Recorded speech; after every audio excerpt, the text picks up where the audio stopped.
Latur pattern बदनाम. अरे पण लातूर पॅटर्न म्हणजे मोठे गावकर नाही. लातूर पॅटर्न म्हणजे पेपर फोडून डॉक्टर फॅक्टरी नावाने ऊर बडवणारा मोठे गावकरचा क्लास नाही. लातूर पॅटर्न म्हणजे शाहू कॉलेज आहे. लातूर पॅटर्न म्हणजे दयानंद कॉलेज आहे. लातूर पॅटर्न म्हणजे मोठे गावकरचा जन्म होण्या अगोदर तिथे अनेक विद्यार्थ्यांना घडवणाऱ्या शिक्षकांनी स्वतःच्या रक्ताचं पाणी करून हाडाचे काढ करून शिकवलेल्या शिक्षकांचं योगदान आहे. म्हणून लातूर पॅटर्न म्हणजे मोठे गावकरांना केलेल्या चाळ्यामुळे बदनाम होऊ शकत नाही.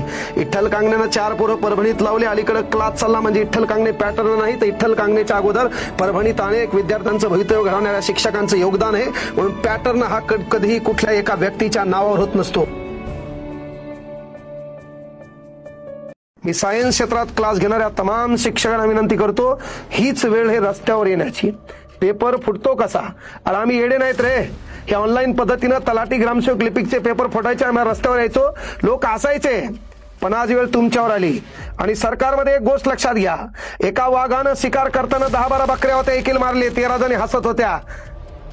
दुसऱ्या दिवशी 13वीचा नंबर आला. आमचे नंबर आलेले आहेत, आता तुमच्यावर नंबर आहे. येणाऱ्या काळात प्रत्येक पेपर फुटतील. एमपीएससी कडे देखील धोका असेल, टीसीएस कडे देखील धोका असेल. त्याच्यानंतर आपटेक कडे आता टेंडर दिले आदिवासीचं, तिकडेही धोका असणार आहे. पण बोललं की तुमचं अकाउंट बॅन आहे, बोललं की तुमच्या अकाउंटला व्हिडिओ बॅन आहे, बोललं की महत्वाची गोष्ट तुमची गळचेपी आहे. मनमानी कारभार करू नका. इथल्या देशातल्या तरुणांनी जर ठरवलं तर तुमचा नेपाळ होईल.